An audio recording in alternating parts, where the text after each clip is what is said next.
Yo, what's up, people? It's your boy Melvin. So, today we will be talking about the English language. Now, I wanted to share this video for actually, it is more on aspiring call center people. Like, let's say um, you wanted to get in to a call center company. Now, it's easy. Yeah, I'm not kidding. It's easy. The main thing that you need to work on is on how you talk. You gotta speak in English, think in English. Okay, so let's go on with it. Here's my story. When I was young, I was really good in speaking in English. I'm not kidding. Really good at it. Now, what happened is that I grew up in Saudi Arabia, and then I went back in the Philippines. Now, I stayed in the Philippines. That was like, I don't know, like 4 years in the province. Now, in the province, it was in Batangas.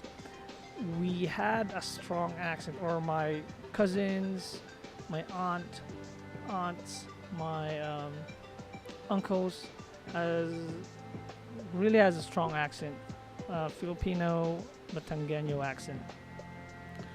So I think I stayed there for 4 years. Now, without me practicing English, like not one word of English that I spoke during that time. So what happened is that I lost track of how I speak in English. So time came, fast forward after college, I had to work in a call center industry, right? So I went to this company. I got in because they were just asking for basic English. Now, I was not really good at my job, and I was not really good at the way I talk. So there was this one time. So I was taking in calls. Actually, that account was an Australian account. Now, I was taking in calls, and then suddenly, I think it was my coach or it was someone, management level. They asked me to take in two people. They will do side barge, wherein they will be listening to my calls, live calls. So they were at my back, one boy and one girl, right? Now,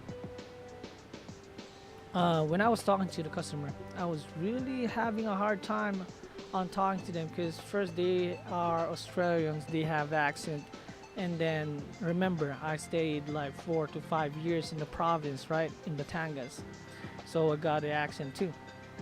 Now, as I was talking to the customer got frustrated because I wasn't able to resolve the customer's concern. Plus, the way I talk is with an accent. And then you know what?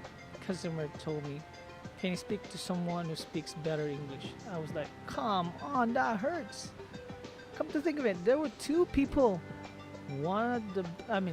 Two people at the back, boy and a girl, right? And then that customer told me that, "Can you speak to someone who speaks better English?" That hurts real bad. So I forgot about it. But here's the turning point. I went to the toilet, right? This guy that was out my back earlier, that was listening to my calls, or to my call, when it came in, I went into the toilet, right? When I opened the door, he was like talking to the phone, talking with the phone. I don't know. Sorry. So he was speaking with someone on the phone, right? That's how he say it. So he was like, "Nah, come on, you're my homeboy. You're my homeboy." I was like, "Holy moly, that person can speak real good English." I think it's a Filipino who grew up in the United States, in the States. So he continued. He said, "I ain't crushing no one's party, man. I ain't crushing no one's party, son. You know who I am. You're my homeboy." Keeps on repeating that. I was like, "Come on." he was listening to my calls, and then the customer told me that, can you speak to someone who speaks better English? Come on, that hurts, man. So from there on, that was really my turning point. What I did was I watched English movies. I stayed away from Tagalog movies or soap operas, Tagalog dramas and stuff. I stayed away from that. And then I thought to myself, from now on, I need to practice. I really need to practice. So what I did is I talk in English when I'm at work. Even if we're out, if I'm with my teammates, it was pure English. So I went to SM, I went to riding the taxi or whatnot. I speak in English. I'm not kidding. It was fun because they thought that you are a foreigner. Um, Pretty cool, pretty cool. So my point is, you gotta practice. Really good practice, especially if you have an accent and if you haven't been speaking in English for the past 5 years or whatnot. You were just speaking English because you had to in school. So you gotta practice, real good. Actually, there are a lot of applications, videos on YouTube that you can watch, so that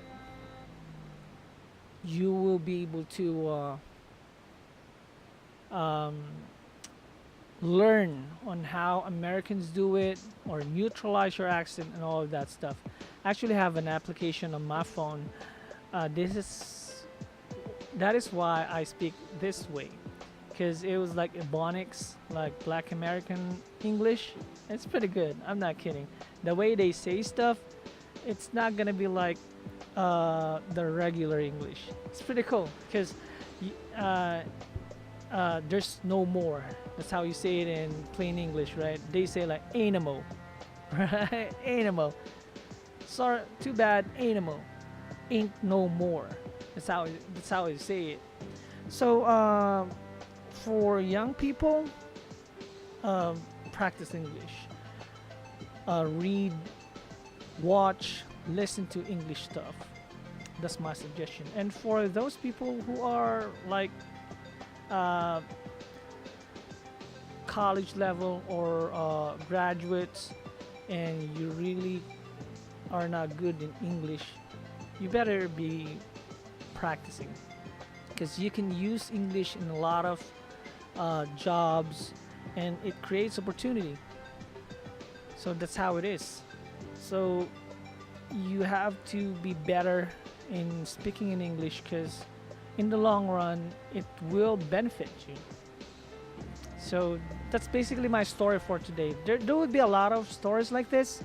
So I will put in the title like um, episode 1 Melvin stories, and that's it.